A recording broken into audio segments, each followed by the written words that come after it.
Especially in recent days, we have repeatedly understood that the most strategic key point of the war between Russia and Ukraine is the advantage of dominating the airspace. The vital importance of air defense in attacks with missiles and unmanned aerial vehicles comes to the fore. The Ukrainian armed forces, on the other hand, are in a much better position than the Russians in this regard. Since the beginning of the war, the USA has made NASAMS Patriot air defense systems, Germany has made Iris missiles, and France has made Kratal missiles, which have been the guardian angels of the Ukrainian skies. However, the Ukrainian army requires much more air defense and early detection systems because we have almost reached a breaking point in the war, and missile and drone attacks continue to target Ukrainian cities and civilians almost every day. Therefore, issues such as the advantage in the airspace and the air defense systems are perhaps the critical areas that determine the course of the war.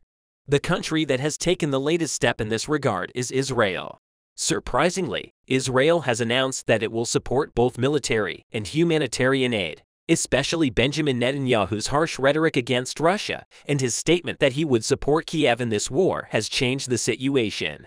Recently, a brand new step of military aid by Israel to Ukraine has shaken the world agenda. Russian leader Vladimir Putin has started to worry as a powerful country like Israel now supports Kiev militarily. Let's explore all the details of this critical step of military aid provided by Israel to Ukraine and discover how this step will contribute to the war. First of all, Israeli Foreign Minister Eli Cohen, at a press conference in Vienna, confirmed the cooperation between the Ukrainian and Israeli military special armed forces on the territory of Poland. Israeli elite troops had already begun training hundreds of Ukrainian soldiers in Poland. Until now, the West had trained thousands of Ukrainian soldiers and brought them to the level of the best soldiers in the world. With the geographical location of Israel, the Israeli army has a very high combat capability and experienced training.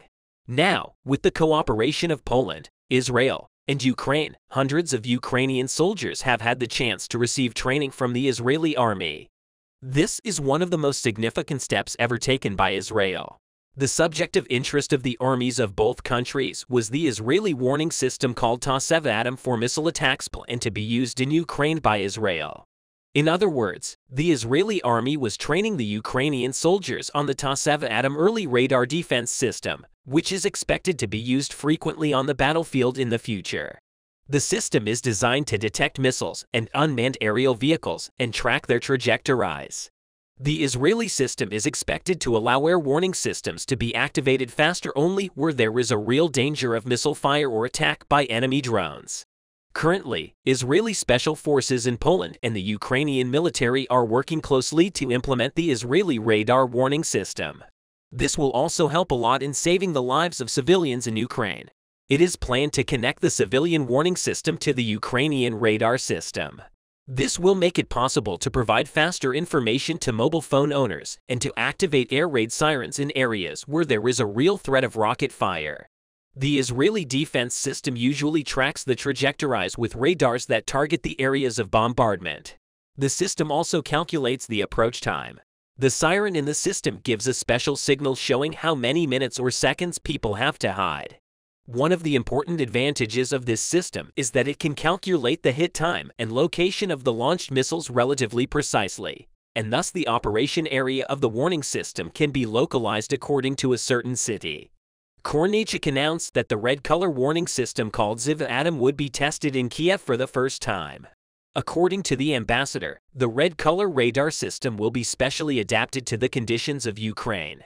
Earlier, Yevhen Kornachik, Ukraine's ambassador to Israel, stated that the initial deployment would be a pilot zone at best, which would encompass a city like Kiev. If all goes well, the system will be delivered to other parts of Ukraine as well as Kiev. According to Kornachik, this is the same system that has long been used in Israel. The ambassador noted that the red color warning system, also known as Ta-7 Atom, was specially adapted to Ukraine. However, the operating conditions and capabilities of the system in Ukraine will differ due to the characteristics of the weapons used by Russia against Ukraine, such as rocket attacks. The Russian Air Force conducted attacks between May 30th and June 2nd, which showed that the Israeli civilian warning system was gradually starting to integrate into Ukraine.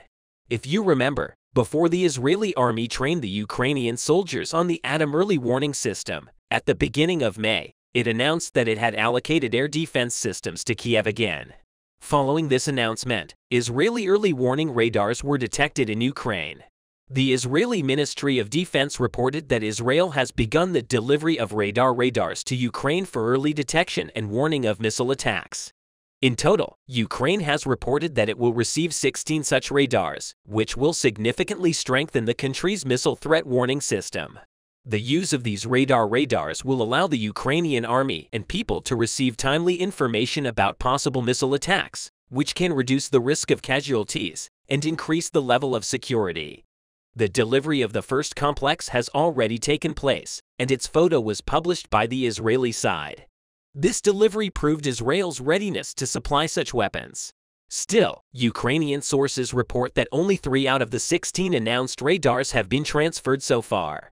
It is already known that Israeli missile warning systems would be a valuable asset in such a situation, as they will alert the Ukrainian military if an incoming missile or drone needs to be stopped.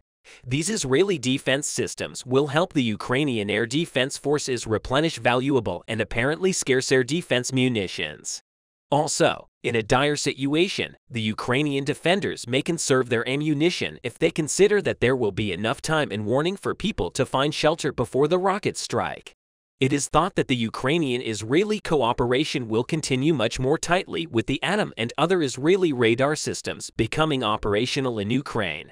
Because Ukraine is lobbying Israel for more advanced air and missile defense systems like the popular Iron Dome, Israeli Prime Minister Benjamin Netanyahu said in a statement that Israel is exploring the possibility of supplying Ukraine with the cutting-edge Iron Dome anti-missile defense system.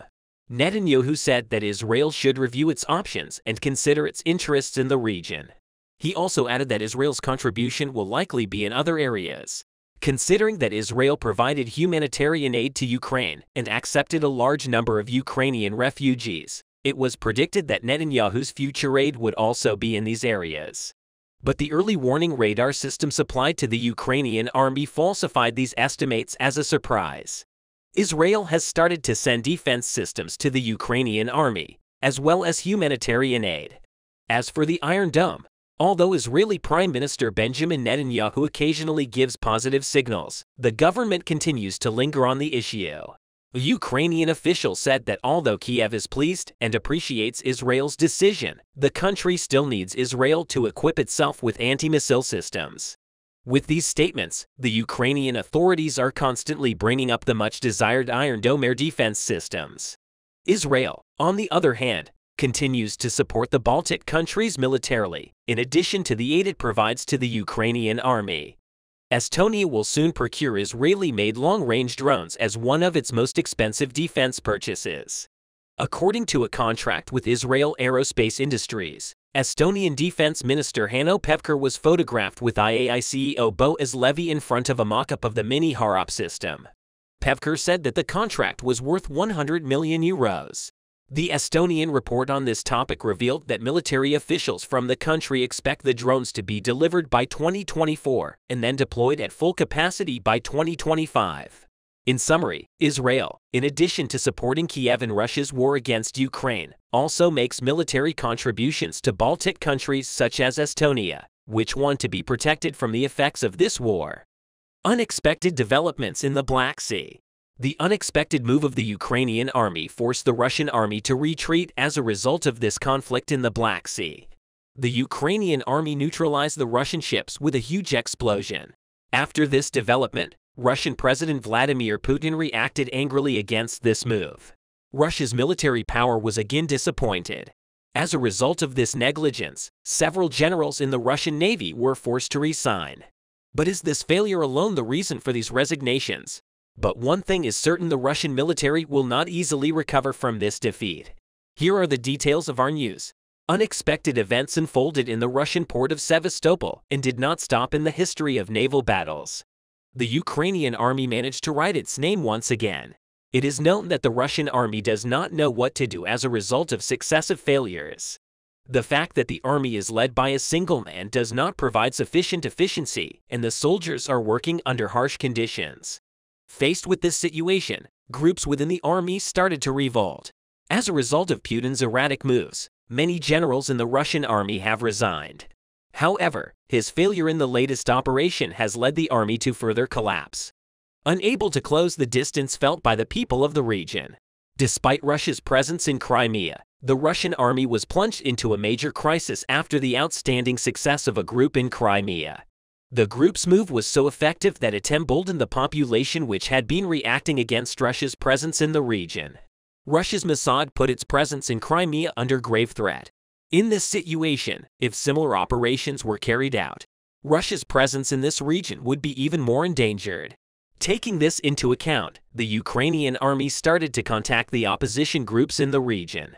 According to the information obtained during the negotiations, the S-300 device in Russia did not have strong protection, thus strengthened the Ukrainian military's intention to plan a major operation in the region since it was impossible to infiltrate Crimea.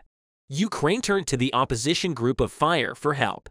The Fire group mobilized to sabotage the S-300 deployed at the Russian military headquarters. This action allowed the Ukrainian army to organize a very powerful operation, which would change the entire balance in the Black Sea.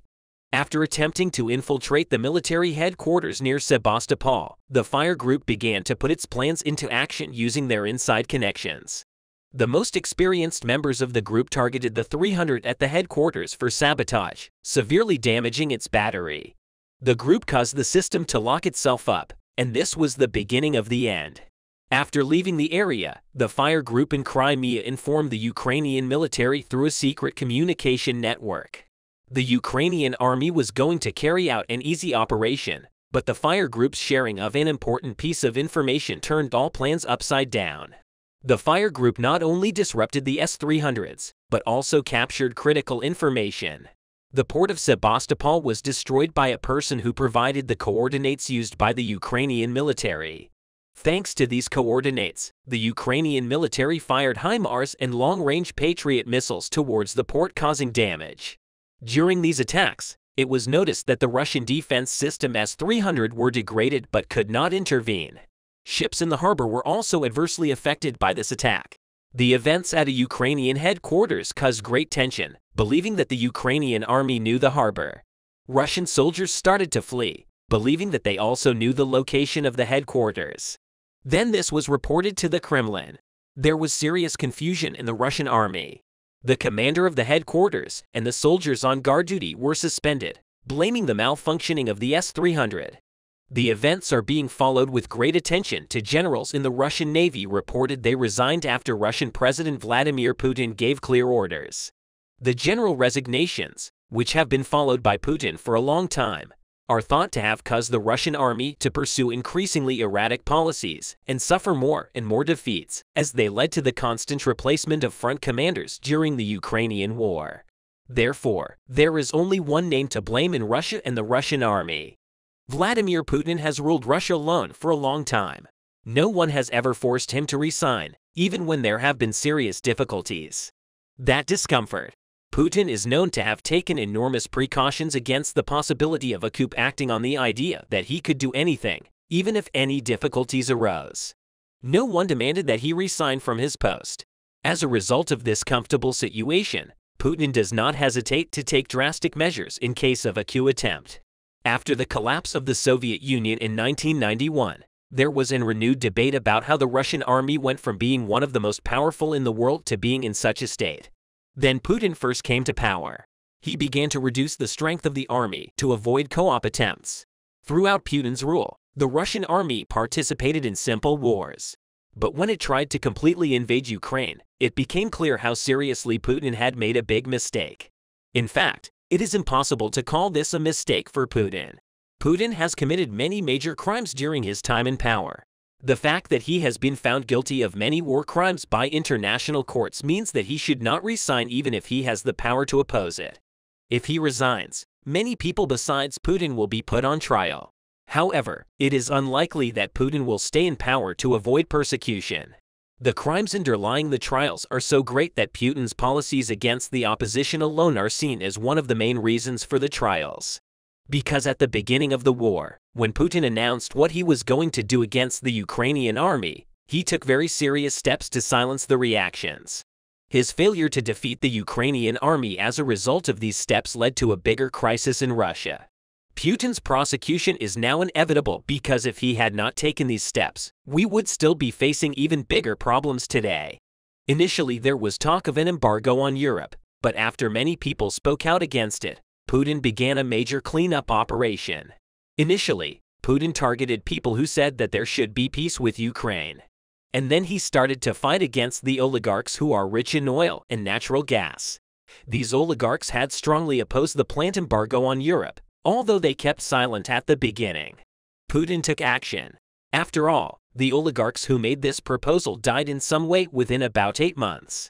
The recent spate of people committing suicide or falling from high places in Russia as the opposition in the country are extremely worried.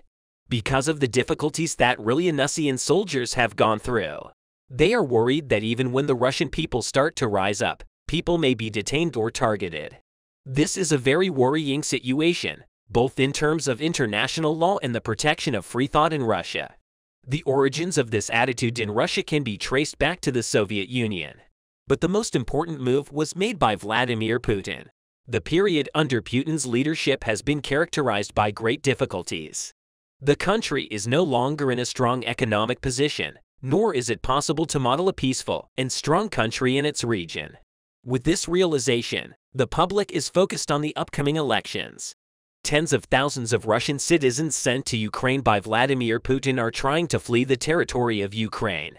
The patience of Russian citizens sent to the regions annexed by the Russian army in Ukraine has run out. The kilometers-long queue at the Russian border shocked the whole world after the invasion of Ukraine, which started on February 24 last year. The Russian army occupied the Donetsk, Zaporizhzhia, Kherson, and Luhansk regions in Ukrainian territory and organized an illegal referendum here. Vladimir Putin, who stated that he annexed these regions after the referendum, claims that these regions are now Russian territory. However, Putin's annexation decision is not recognized by the US and Western countries. In order to reduce the number of Ukrainian citizens in these regions, Vladimir Putin, who plans to organize another referendum in the future, has forced them to live within Russian borders. A large number of Russian officials were sent by Putin to Ukrainian territory, where Ukrainian citizens were issued Russian passports. Soon after, Putin started sending Russian citizens to these 4 occupied regions, and he planned to have them vote in the referendum process he planned in the future, and to have these 4 regions officially declared as Russian territory. However, things did not go well and Putin's plan fell through. Tens of thousands of Russian citizens sent to Ukraine rebelled and tried to return to Russia. However, the Russian border guards refused to let them back into the country, and the queue at the Russian border was kilometers long. The activity in Zaporizhzhia, Donetsk, and Luhansk regions, the 4 major regions occupied by the Russian army on Ukrainian territory, surprised everyone. In order to occupy these regions, the Russian army broke many rules of warfare and wreaked havoc in these cities in order to repair the destruction in these 4 regions annexed by Vladimir Putin. A large number of Russian laborers were sent to Ukrainian territory, and these cities have started to be rebuilt. At the same time, Putin has settled tens of thousands of Russian citizens in these cities. Russian leader Putin promised land, houses, and salaries to Russian citizens who settled in these regions. Portland, who wanted to reduce the Ukrainian citizens living in the region to a minority and declare these regions as Russian territory, continued to send Russian citizens to these cities regularly every month. However, after a while, the unfavorable conditions created by the war caused the Russian citizens living there to lose patience due to the ongoing economic crisis in Russia. Putin, who had difficulty in supplying weapons and ammunition to the Russian army, could not fulfill the promises he has made to these Russian citizens. Russian citizens were unable to sustain their livelihood here after the government cut off the money they were regularly sent by the government. Thus, Russian citizens living in the Luhansk region of Ukraine started to revolt. However, the first to start this rebellion were the workers sent by Vladimir Putin to the Ukrainian territory. The Russian workers who were sent to rebuild the destroyed areas of the city were on strike, claiming that they had not been paid for a long time. However, the Russian government imposed a broadcasting ban in Russia in order to prevent the publicity of the strike by these Russian workers in Ukraine. However, many Western and US media reported on the striking workers as the Russian workers started to revolt, Russian citizens living in the Luhansk region took to the streets to protest against Vladimir Putin. However, these protests did not yield any results. Soon after, the Ukrainian army began to organize large-scale operations to retake the territories occupied by the Russian army with the renewed intensity of the war in these regions. Russian citizens who had been living in these regions for a long time began to leave the cities rapidly. Russian citizens living in Donetsk, Zaporizhzhia, Luhansk and Kherson regions started to return to the borders of Russia. Either the Russian government closed the border gates and prevented the citizens from entering Russia. Russian border guards did not allow tens of thousands of Russian citizens to enter the country, and therefore long queues started to form at the Russian border as the patience of the Russian citizens who were not allowed back into Russia ran out. There was a big brawl between the Russian border guards and the Russian citizens. Russian citizens who are still trying to re-enter Russia are waiting for the border gates to open. This assimilation policy that Vladimir Putin has been practicing for years is now known to the whole world. After the Russian army occupied the Crimean Peninsula in 2014, they sent a large number of Russian citizens to the Crimean territory and started an assimilation policy there. The large number of minorities and pro-Ukrainian citizens living in Crimea posed a great threat to Putin. For this reason, Putin ensured that Russian citizens lived in Crimea with various promises of economic comfort. The war between Russia and Ukraine was a great opportunity for Vladimir Putin's assimilation policy, and he did not hesitate to use it. When the Russian army's occupation of Ukrainian territory began to slow down and the Russian army began to lose the war, Vladimir Putin decided to declare partial mobilization. With this decision, more than 300,000 Russian citizens were forcibly recruited into the Russian army and sent to fight in Ukraine. Although more than half of these citizens were minorities living in Russia. Minority citizens, mainly from autonomous republics such as Crimea, Dagestan and Chechnya, were sent to Ukraine in this way. Vladimir Putin was able to recruit more soldiers for the army and to carry out his assimilation policy, which he had been practicing for years. Faster. However, after a while, these minority citizens started to cause Putin big problems. The minority soldiers fighting for Vladimir Putin on Ukrainian soil were treated as second-class soldiers by Russian and Wagner soldiers. But a bigger problem was that the Russian government did not send enough weapons, ammunition, medicine, and supplies to these minority soldiers. While Putin was sending enough military supplies to his own soldiers, the minority soldiers did not benefit from these supplies. After a while, the minority soldiers united and decided to lay down their arms in protest against Putin. Minority soldiers said that Putin was sending them to their deaths and that the Russian government was not providing them with food and medicine. But this was not the only problem. These minority soldiers were being found on the front lines by Russian commanders. Earlier, a minority soldier from Dagestan who managed to escape from Ukrainian territory admitted that Russian commanders were hiding behind the front lines and using them as a vanguard force. Upon hearing about the treatment of minority soldiers fighting for Putin on Ukrainian soil, protests began to be organized within Russian borders. The protests that started in the autonomous republics of Dagestan, located within the borders of Russia, grew in a short time. Dagestan citizens started to organize protests for the return of minority citizens who were forcibly recruited into the Russian army. Dagestan citizens touring the cities with anti-war rhetoric faced the intervention of Russian security forces. Putin, who was prepared due to the anti-war protests organized within Russian borders before, quickly sent Russian security forces to the region. After the clashes, the protests of Dagestan citizens were suppressed. However, many minority citizens were detained. According to independent news media operating in Russia, tens of thousands of Russian citizens have been detained in Russia since the beginning of the war. Similarly, many Russian citizens have been imprisoned for denigrating the Russian army. As is well known, it is currently forbidden to publish anti-war or anti-military news within Russia. Vladimir Putin continues to try to suppress his own people in his usual dictatorial manner.